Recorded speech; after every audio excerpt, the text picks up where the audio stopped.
आज हम लेकर आए हैं क्लास 7 एनसीईआरटी हिस्ट्री का चैप्टर 4 द मुगल्स।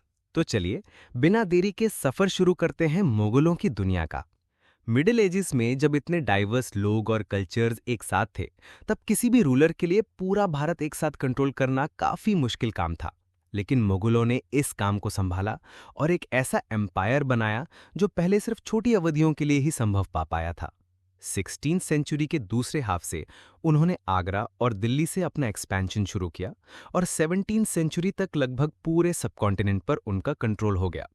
उन्होंने जो एडमिनिस्ट्रेशन और गवर्नेंस के सिस्टम्स डेवलप किए, उनका इम्पैक्ट उनके रूल के बाद भी दिखा और आज भी उस लेगेसी को इग्नोर करना मुश्किल है। आज भी भारत का प्रधानमंत्री रेड फोर्ट के रैम्पार्ट से इंडिपेंडेंस डे पर देश को एड्रेस करता है, वही रेड फोर्ट जो कभी मुगल एम्परर्स का रेजिडेंस था। अब बात करते हैं कि ये मुगल्स थे कौन। ये दो महान वंशाओं के डिसेंडेंट्स थे। अपनी माँ की तरफ से ये चंगेज खान के वंशज थे, वो मंगोल शासक जिसने सेंट्रल एशिया और चाइना के हिस्सों पर राज किया था। और पिता की तरफ से तैमूर के वंशज थे, जो ईरान, इराक और टर्की पर राज कर चुका था।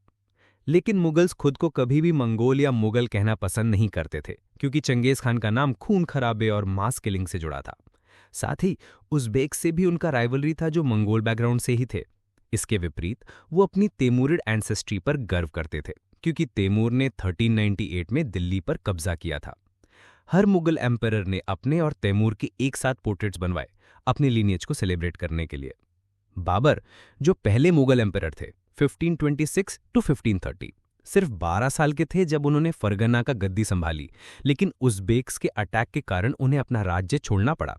बाद में उन्होंने 1504 में काबुल पर कब्जा किया और 1526 में पानीपत की फर्स्ट बैटल में इब्राहिम लोदी को हरा के दिल्ली और आगरा जीत लिया।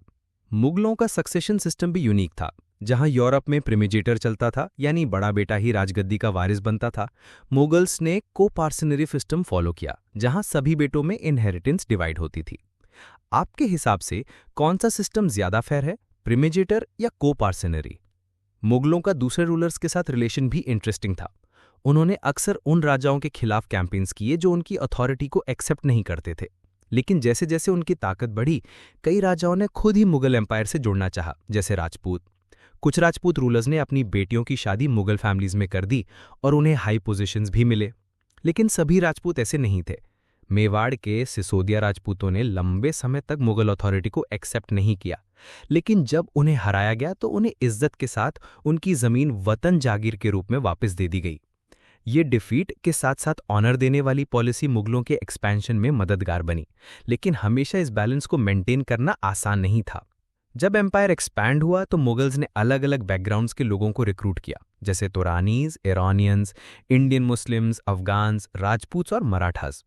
जो भी मुगल सर्विस में आए उन्हें मनसबदार्स बनाया गया। मनसब एक रैंक या पोजीशन थी और इस सिस्टम के जरिए उनका रैंक, सैलरी और मिलिट्री ड्यूटी डिफाइंड होती थी। इनका जत नंबर जितना ज्यादा होता, उनका दर्जा उतना ही उच्च होता। इन्हें specified number of cavalry man रखने होते थे, जिन्हें वो रजिस्टर करवाते, घोड़ों पर निशान लगवाते और उनकी सैलरी लेते। उनकी सैलरी के बदले उन्हें जागीर्स मिलती थीं, लेकिन ज्यादातर मनसबदार्स उन जागीर्स में रहते नहीं थे। उनके बिहाफ पे उनके सर्वेंट्स रेवेन्यू कलेक्ट करते थे। अकबर के समय में जागीर की वैल्यू सैलरी के बराबर होती थी, लेकिन औरंगजेब के टाइम में ये सिस्टम वीक हो गया। मनसबदार्स बढ़ गए थे लेकिन जागीर्स कम थी। इस वजह से कई जागीरदार्स ने अपने शॉर्ट टेन्योर में ज्यादा से ज्यादा पैसा निकालने की कोशिश की। इस एक्सप्लॉयटेशन का सबसे बड़ा नुकसान किसानों को हुआ, जिन पर इसका बोझ पड़ा। मुगलों की रेवेन्यू पॉलिसी भी काफी डिटेल थी। उनका मेन इनकम सोर्स था पेजेंट्री से लिया गया टैक्स ऑन प्रोड्यूस। ये टैक्स आमतौर पर जमींदार्स के थ्रू कलेक्ट होता था, चाहे वो विलेज हेडमैन हो या पावरफुल चीफटेन। मुगल उन सबको जमींदार के नाम से जानते थे। अकबर के रेवेन्यू मिनिस्टर तोडरमल ने 10 साल तक क्रॉप यील्ड्स, प्राइसेस और कल्टीवेटेड एरिया का डिटेल सर्वे करवाया और उसके बेसिस पर कैश में टैक्स फिक्स किया। इस सिस्टम को जब्त कहा जाता था। जब्त उन एरियाज में लागू था जहां डिटेल लैंड सर्वे पॉसिबल था। कई जगह जमींदार्स काफी पावरफुल हो गए थे। जब मुगल ऑफिशियल्स उन्हें एक्सप्लॉइट करते थे तो कभी कभी जमींदार और उनकी कास्ट के किसान मिलकर रिबेलियन भी कर देते थे। ऐसे पेजेंट अपराइजिंग्स ने 17वीं सेंचुरी के एंड तक एम्पायर की स्टेबिलिटी को चैलेंज करना शुरू कर दिया था। अकबर ने अपने एक करीबी मित्र और कोर्टियर अब्बुल फजल को अपने शासन का इतिहास लिखने का आदेश दिया। अब्बुल फजल ने 3 वॉल्यूम हिस्ट्री लिखी जो अकबरनामा से प्रसिद्ध हुई। पहला भाग अकबर के पूर्वजों के जीवन पर केंद्रित था, दूसरा भाग अकबर के राज्य में घटित घटनाओं को दर्शाता है और तीसरा भाग, जिसे आईने अकबरी कहते हैं, अकबर के एडमिनिस्ट्रेशन, घराने, सेना, रेवेन्यू सिस्टम और साम्राज्य के भूगोल पर डिटेल में रोशनी डालता है। इसमें उस समय के सामाजिक और सांस्कृतिक जीवन के बारे में भी विस्तृत जानकारी दी गई है। आईने अकबरी का सबसे इंटरेस्टिंग पहलू है उसमें दिए गए स्टैटिस्टिकल डिटेल्स, जैसे कि क्रॉप्स, यील्ड्स, प्राइसेस, वेजेस और रेवेन्यूज के बारे में एक्यूरेट और विविड रिकॉर्ड्स मिलते हैं। अब बात करते हैं नूरजहां की, जो जहांगीर की पत्नी बनी थी 1611 में और उनका असली नाम था मेहरुन्निसा। शादी के बाद उन्हें नूरजहां का टाइटल मिला। वो अपने पति जहांगीर के प्रति बहुत वफादार रहीं और पॉलिटिकल अफेयर्स में उनका इन्फ्लुएंस काफ़ी गहरा था। जहांगीर ने उनके सम्मान में चांदी के सिक्के जारी किए, जिसमें एक तरफ उसके अपने टाइटल्स लिखे गए थे और दूसरी तरफ लिखा गया था कि struck in the name of the queen Begum Nur Jahan. एक फरमान भी मिलता है जो नूरजहां ने जारी किया था, जिसमें उनका सील लिखता है कि command of her most sublime and elevated majesty Nur Jahan Padshah Begum. और एक दूसरा सील था जो कहता था कि by the sun of Shah Jahan she became as brilliant as the moon, may Nur Jahan Padshah be the lady of the as.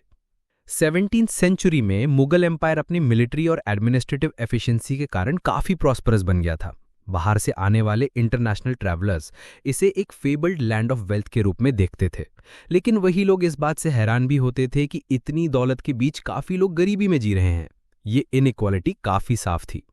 Shahjahan के शासन के 20वें साल के डॉक्यूमेंट्स के अनुसार सबसे हाई रैंकिंग मनसबदार सिर्फ 445 थे, जो कि टोटल 8000 मनसबदार्स का सिर्फ 6.5% थे।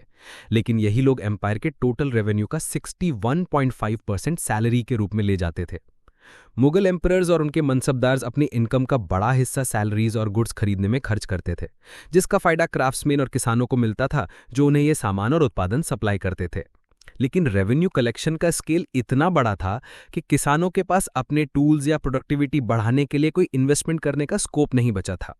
जो थोड़े बहुत समृद्ध किसान, आर्टिसंस, मर्चेंट्स और बैंकर्स थे, उन्होंने इस इकोनॉमी में प्रॉफिट कमाया, लेकिन आम किसान हाथ में कुछ भी बचाए बिना सिर्फ जीवन गुजारते थे। 17th सेंचुरी के एंड तक मुगल एलीट के पास इतना अधिक धन और रिसोर्सेज थे कि वो स्वयं अपने अपने क्षेत्र में पावरफुल हो गए थे। जब मुगल एम्परर की अथॉरिटी धीरे धीरे कम होने लगी, तब उसके ही अफसर अलग अलग प्रोविंसेस में अपना राज जमाने लगे। हैदराबाद, अवध जैसे लीजन्स में नई डायनेस्टीज उभर कर आईं, जो ऑफिशियली मुगल एम्परर को मास्टर के रूप में मानता था, लेकिन इंडिपेंडेंट पॉलिटिकल आइडेंटिटी के रूप में स्वयं शक्तिशाली बन चुका था। 18वीं सदी तक ये प्रोविंसेस मुगल एम्पायर से अलग अपने पॉलिटिकल सेंटर्स के रूप में एस्टैब्लिश हो चुके थे। भैया